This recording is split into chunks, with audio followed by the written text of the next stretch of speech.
ನಾನು ಎಷ್ಟೇ ಚೆನ್ನಾಗಿ ಆ್ಯಕ್ಟ್ ಮಾಡ್ತೀನಿ, ತುಂಬ ಚೆನ್ನಾಗಿ ಆ್ಯಕ್ಟ್ ಮಾಡ್ತೀನಿ ಅಂದ್ರೂ ನೀನು ಆ್ಯಕ್ಟಿಂಗ್ ತೊಗೊಂಡು ಏನು ಮಾಡ್ಲಪ್ಪ, ನೀನು ಸೀರಿಯಲ್ ಮಾಡ್ಕೊಂಡು ಬಂದಿರೋನು, ನಿನಗೆ ಮಾರ್ಕೆಟ್ ವ್ಯಾಲ್ಯೂ ಏನಿದೆ, ಮಾರ್ಕೆಟ್ ವ್ಯಾಲ್ಯೂನೇ ಇಲ್ಲ ಅಂತ ಸಿಕ್ಕಾಪಟ್ಟೆ ಹೀಯಾಳಿಸಿದ್ರು. ಬಿಗ್ ಬಾಸ್ ಸೀಸನ್ 9, 10, 11 ಈ ರೀತಿ 3 ಸೀಸನ್ನಿಂದ ಕಂಟಿನ್ಯೂಸ್ ಆಗಿ ಕರೀತಾ ಇದ್ರು. ಆದರೆ ಯಾರ್ಯಾರ್ದೋ ಮಾತು ಕೇಳಿ ನೆಗೆಟಿವ್ ಆಗಿ ಎಲ್ಲಿ ಕಾಣಿಸ್ತೀನೋ ಅಂತ ಭಯಕ್ಕೆ ಹೋಗಿರಲಿಲ್ಲ ನಾನು. ಮಾತಾಡ್ತಿದ್ರೆ ಕೈಯಲ್ಲಿ ಮಾತಾಡಿಸ್ತೀಯಾ, ಫಸ್ಟು ನಿನ್ನ ಬಾಯಲ್ಲೇ ಮಾತಾಡೋದಿಲ್ಲ, ತಾಳ್ಮೆನೇ ಇಲ್ಲ ನಿನಗೆ ಅಂತ ನನ್ನನ್ನು ನನ್ನ ಫ್ರೆಂಡ್ಸೇ ಎಷ್ಟೊಂದು ಜನ ಆಡ್ಕೊಂಡಿದ್ದಾರೆ. ಲವ್ ಅಂತ ಬಂದರೆ ತಂದೆ ಸತ್ತು 6 ತಿಂಗಳಿಗೆ ನನ್ನ ಲವ್ ಬ್ರೇಕಪ್ ಆಯಿತು. ಇನ್ನು ಯಾರ ಹತ್ರ ಹೋಗಿ ಹೇಳ್ಕೋಬೇಕು ಅನ್ನೋದು ಕೂಡ ಗೊತ್ತಾಗಿಲ್ಲ. ವೀಕ್ಷಕರೇ, ಈ ಎಲ್ಲ ಪ್ರಶ್ನೆಗಳಿಗೆ ನೀವು ಉತ್ತರ ಕಂಡ್ಕೋಬೇಕು ಅಂತ ಹೇಳಿದ್ರೆ ಕಂಪ್ಲೀಟಾಗಿ ಈ ವಿಡಿಯೋ ನೋಡಿ. ಸೊ ತ್ರಿವಿಕ್ರಮ್ ಅವರು ಬಿಗ್ ಬಾಸ್ ಮುಗಿಸಿ ಆಚೆ ಬಂದಾದಮೇಲೆ ರ್ಯಾಪಿಡ್ ರಶ್ಮಿ ಅವರ ಒಂದು ಇಂಟರ್ವ್ಯೂ ಅಲ್ಲಿ ಪ್ರತಿಯೊಂದು ಪ್ರಶ್ನೆಗೂ ತುಂಬಾ ಚೆನ್ನಾಗಿ ತಮ್ಮ ಮನಸ್ಸಲ್ಲಿರೋ ಎಲ್ಲ ಭಾವನೆಗಳನ್ನು, ಎಲ್ಲ ಮಾತುಗಳನ್ನು, ಎಲ್ಲ ಫೀಲಿಂಗ್ಸ್ಗಳನ್ನ ಹಂಚ್ಕೊಂಡಿದ್ದಾರೆ.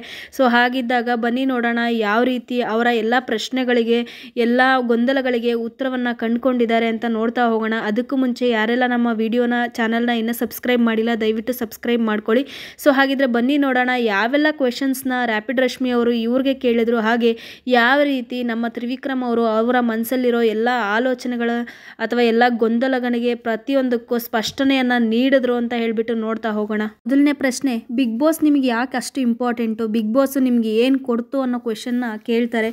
ಅದಕ್ಕೆ ತ್ರಿವಿಕ್ರಮ್ ಅವರು ಸರಿಯಾಗಿ ಉತ್ತರವನ್ನು ಕೊಡ್ತಾರೆ. ಏನಂತ ಹೇಳಿದ್ರೆ, ಬಿಗ್ ಬಾಸ್ ನನಗೆ 2-3 ಸಾರಿ ಅಪ್ರೋಚ್ ಮಾಡಿತ್ತು, ಬಟ್ ನಾನು ಹೋಗ್ಲಿಕ್ಕಾಗಿಲ್ಲ. ಯಾಕೆ ಅಂತ ಹೇಳಿದ್ರೆ ನನ್ನ ಫ್ರೆಂಡ್ ಸರ್ಕಲ್ಲೇ ನನಗೆ ಎಷ್ಟೊಂದು ನೆಗೆಟಿವ್ ಆಗಿ ಹೇಳಿದರು, ಹಾಗಾಗುತ್ತೆ, ನಿನ್ನನ್ನು ಹಾಗೆ ತೋರಿಸ್ಬಿಡ್ತಾರೆ, ಹೀಗೆ ತೋರಿಸ್ಬಿಡ್ತಾರೆ, ನಿನ್ನ ಇಮೇಜ್ನ ಹಾಳು ಮಾಡ್ತಾರೆ, ಪ್ರತಿಯೊಂದು ನೆಗೆಟಿವ್ಗೆ ನಾನು ಕಿವಿ ಕೊಟ್ಟು ಹೋಗಿರಲಿಲ್ಲ. ಆದರೆ ನಾನು ಮೂವಿ ಅಂತ ಎಷ್ಟೊಂದು ಮೂವಿ ಮಾಡಿದೆ, ಆದರೆ ಯಾವುದು ನಾನು ಎಕ್ಸ್ಪೆಕ್ಟ್ ಮಾಡಿದಂತಹ ಸಕ್ಸಸ್ ನನಗೆ ಸಿಗಲಿಲ್ಲ. ನಾನು ಸೀರಿಯಲ್ ಮಾಡ್ಕೊಂಡು ಬಂದಿದ್ದರಿಂದ ನನ್ನನ್ನು ಯಾವ ಡೈರೆಕ್ಟರ್ ಆಗಲಿ, ಪ್ರೊಡ್ಯೂಸರ್ಸ್ ಆಗಲಿ ಮೂವಿಗೆ ಹಾಕೊಳ್ತಾ ಇರಲಿಲ್ಲ.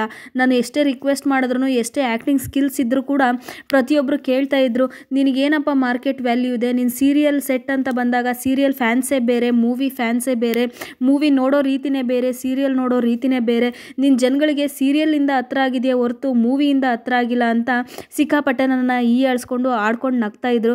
ಸೊ ಹಾಗಾಗಿ ನನಗೆ ಬಿಗ್ ಬಾಸ್ ಆಫರ್ ಬಂದ ತಕ್ಷಣವೇ ಈ ಸರಿ ನಾನು ಹೇಗಾದರೂ ಮಾಡಿ ಬಿಗ್ ಬಾಸ್ ಹೋಗಲೇಬೇಕು, ಸೊ ನಾನು ಜನಗಳಿಗೆ ಹತ್ರ ಆಗಲೇಬೇಕು, ನನ್ನ ಆ್ಯಕ್ಟಿಂಗ್ ಆಗಿರ್ಬೋದು, ಸ್ಕಿಲ್ಸ್ ಆಗಿರ್ಬೋದು, ನಾನು ಹೀರೋ ಥರ ಕಾಣಿಸ್ಕೊಳ್ಳೋದಾಗಿರ್ಬೋದು, ನನಗೆ ಕಪ್ಗಿಂತ ನನ್ನ ಮಾರ್ಕೆಟ್ ವ್ಯಾಲ್ಯೂ ಇಂಪಾರ್ಟೆಂಟು, ನನಗೆ ಕಪ್ಗಿಂತ ನನ್ನ ಜನರಿಗೆ ಹತ್ರ ಆಗೋದು ಇಂಪಾರ್ಟೆಂಟು.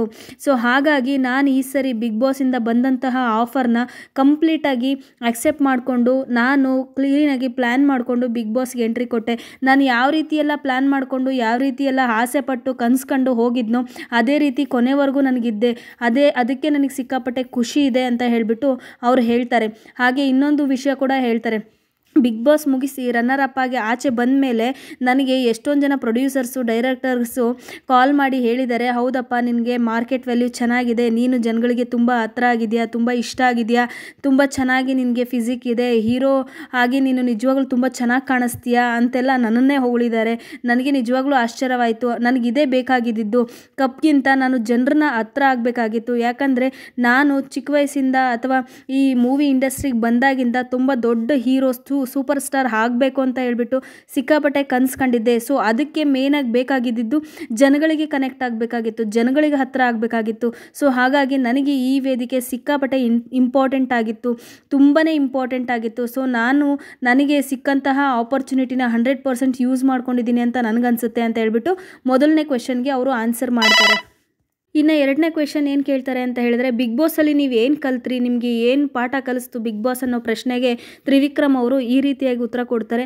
ಸೊ ನಾನೇನು ಅನ್ನೋದು ಅರ್ಥ ಆಯಿತು. ಮೊದಲನೇದಾಗಿ ನನ್ನ ಫ್ರೆಂಡ್ಸೇ, ನನ್ನ ಕ್ಲೋಸ್ ಸರ್ಕಲ್ಲೇ ನನಗೆ ಯಾವಾಗ್ಲೂ ಹೇಳ್ತಾ ಇದ್ರು, ಏನಂತ ಅಂದರೆ, ನಿನಗೆ ತಾಳ್ಮೆ ಇಲ್ಲ, ಮಾತೆತ್ತಿದ್ರೆ ನೀನು ಒಡಿ ಬಡಿ ಅಂತೀಯ, ತಾಳ್ಮೆಯಿಂದ ಮಾತಾಡೋಕ್ಕೆ ಬರಲ್ಲ, ರೆಸ್ಪೆಕ್ಟ್ ಕೊಡಲ್ಲ. ನಮ್ಮಮ್ಮ ಯಾವಾಗ್ಲೂ ನಾನು ಏನೇ ಒಂದು ಮಾಡಬೇಕಂತ ಹೇಳಿದ್ರು ವಿಷ್ಣುವರ್ಧನ್ ಅವ್ರನ್ನ ಕಂಪೇರ್ ಮಾಡ್ತಿದ್ರು, ನೀನು ವಿಷ್ಣುವರ್ಧನ್ ಥರ ಆಗು, ನೀನು ಈ ಆ್ಯಕ್ಟರ್ ಥರ ಆಗು ಅಂತ. ನನಗೆ ಅವಾಗ ಅರ್ಥ ಆಗ್ತಿರ್ಲಿಲ್ಲ ಯಾಕೆ ಈ ಥರ ಹೇಳ್ತಾರೆ ನಮ್ಮಮ್ಮ ಅಂತ.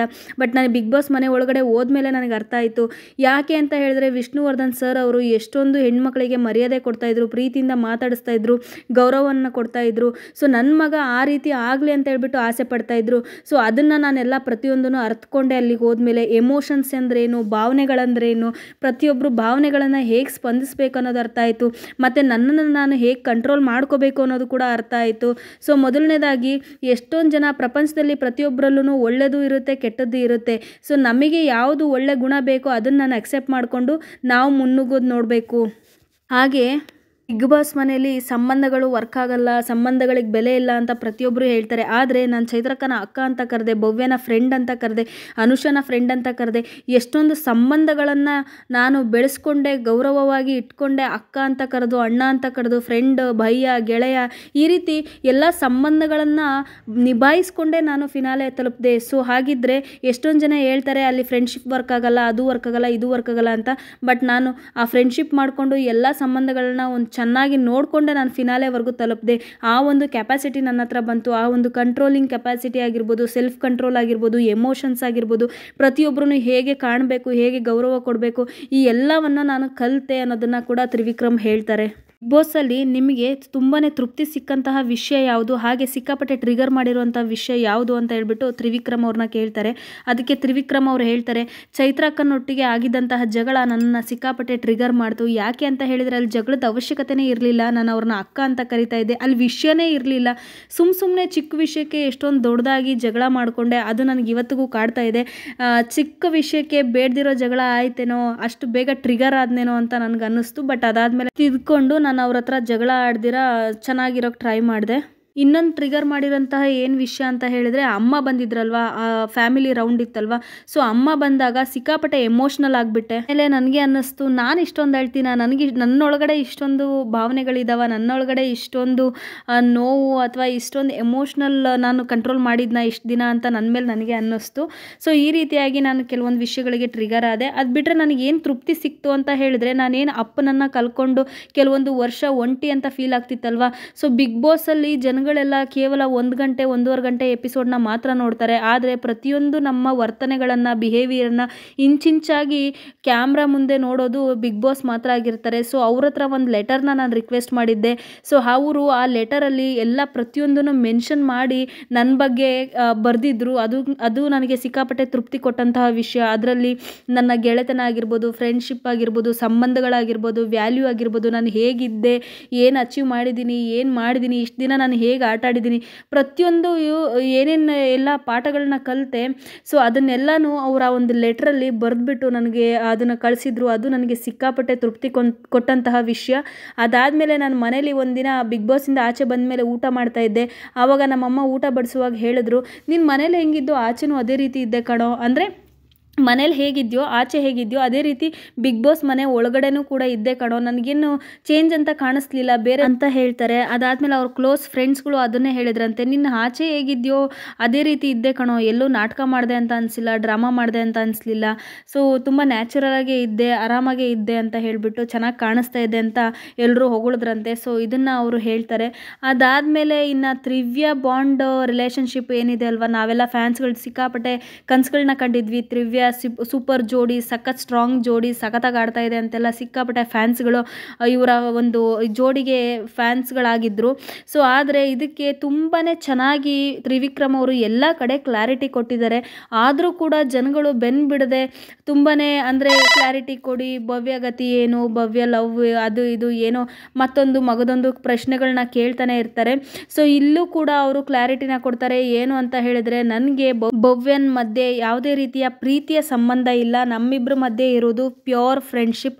ಒಂದು ತುಂಬಾ ಸುಂದರವಾದ ಫ್ರೆಂಡ್ಶಿಪ್ ಇದೆ. ನನ್ನನ್ನು ತುಂಬ ಚೆನ್ನಾಗಿ ಬಿಗ್ ಬಾಸ್ ಮನೆ ಒಳಗಡೆ ಅರ್ಥ ಮಾಡ್ಕೊಂಡಂತಹ ಹುಡುಗಿ ಯಾರು ಅಂತ ಹೇಳಿದರೆ ಅದು ಭವ್ಯ ಆಗಿರ್ತಾರೆ. ಇಡೀ ಮನೆ ನನ್ನನ್ನು ಆಚೆ ಕಳಿಸ್ಬೇಕು ಅಂತಂದಾಗ, ಇಲ್ಲ ಈ ಮನುಷ್ಯ ಗೆಲ್ಲಬೇಕು, ಈ ವ್ಯಕ್ತಿ ಗೆಲ್ಲಬೇಕು, ತುಂಬ ಇವನು ಕಷ್ಟಪಟ್ಕೊಂಡು ಬಂದಿದ್ದಾನೆ, ನನ್ನ ಬಗ್ಗೆ ಒಂದು ಕನ್ಸರ್ನು, ಒಂದು ಕಾಳಜಿ, ಒಂದು ಪ್ರೀತಿ, ಒಂದು ಕೇರ್ ತೋರಿಸಿದಂತಹ ವ್ಯಕ್ತಿ ಯಾರು ಅಂತ ಹೇಳಿದರೆ ಅದು ಭವ್ಯ. ನನಗೆ ತುಂಬಾ ರೆಸ್ಪೆಕ್ಟ್ ಇದೆ ಭವ್ಯ ಮೇಲೆ, ತುಂಬಾ ಗೌರವವಿದೆ, ತುಂಬ ಪ್ರೀತಿ ಇದೆ. ಆದರೆ ನಾವಿಬ್ಬರು ಜೋಡಿಯಾಗಿ ಮುಂದೆ ಮದುವೆ ಆ ಥರ ಎಲ್ಲ ಒಂದು ಕನಸನ್ನಾಗಲಿ ಆ ಥರ ಆಸೆ ಆಗಲಿ ಯಾವತ್ತೂ ಪಟ್ಟಿಲ್ಲ. ಬಟ್ ಭವ್ಯ ಒಂದಿಗೆ ನನ್ನ ಫ್ರೆಂಡ್ಶಿಪ್ ಯಾವತ್ತೂ ತುಂಬ ಚೆನ್ನಾಗಿರುತ್ತೆ. ಆ ರೆಸ್ಪೆಕ್ಟ್ ಸದಾ ನನ್ನ ಮನಸ್ಸಲ್ಲಿರುತ್ತೆ. ಭವ್ಯ ನನ್ನ ವೆರಿ ಗುಡ್ ಫ್ರೆಂಡ್ ಅಂತ ಹೇಳಿ ಅವರು ಒಂದು ಕ್ಲಾರಿಟಿನ ಕೊಟ್ಟಿದ್ದಾರೆ. ಸೊ ಹಾಗಿದ್ದರೆ ಐ ಹೋಪ್ ನಿಮಗೂ ಕೂಡ ಈ ವಿಡಿಯೋ ಇಷ್ಟ ಆಗಿದೆ ಅಂತ ಅಂದ್ಕೊಳ್ತೀನಿ ಫ್ರೆಂಡ್ಸ್. ಈ ಎಲ್ಲ ಕ್ವೆಶನ್ಸ್ಗಳಿಗೆ ನಮ್ಮ ಮನಸ್ಸಲ್ಲಿದ್ದಂತಹ ಕ್ವೆಶನ್ ಗೊಂದಲಗಳಿಗೆ ಎಲ್ಲ ತ್ರಿವಿಕ್ರಮ್ ಅವರು ಆನ್ಸರ್ ಮಾಡೋದ್ರ ಜೊತೆಗೆ ನಮಗೆ ಆಲ್ರೆಡಿ ಕ್ಲಾರಿಟಿಯನ್ನು ತುಂಬ ಕಂಪಲ್ಸರಿ ಕೊಟ್ಟಿದ್ದಾರೆ ಅಂತ ಕೂಡ ಹೇಳ್ತೀನಿ. ಸೊ ಹಾಗಿದ್ರೆ ಈ ಒಂದು ಅಪ್ಡೇಟ್ ನಿಮಗೆ ಇಷ್ಟ ಆಗಿದ್ರೆ ಲೈಕ್ ಮಾಡಿ, ಶೇರ್ ಮಾಡಿ, ಸಬ್ಸ್ಕ್ರೈಬ್ ಮಾಡಿ. ನಾನು ನಿಮಗೆ ಸಿಗ್ತೀನಿ ಮತ್ತೊಂದು ವಿಡಿಯೋ ಅಥವಾ ಅಪ್ಡೇಟ್ ಮುಖಾಂತರ. ಅಲ್ಲಿವರೆಗೂ ಯಾರೆಲ್ಲ ನಮ್ಮ ಚಾನಲ್ನ ನೋಡ್ತಾ ಇದ್ದೀರಾ ದಯವಿಟ್ಟು ಲೈಕ್ ಮಾಡಿ, ಶೇರ್ ಮಾಡಿ, ಸಬ್ಸ್ಕ್ರೈಬ್ ಮಾಡಿ. ಓಕೆನಾ?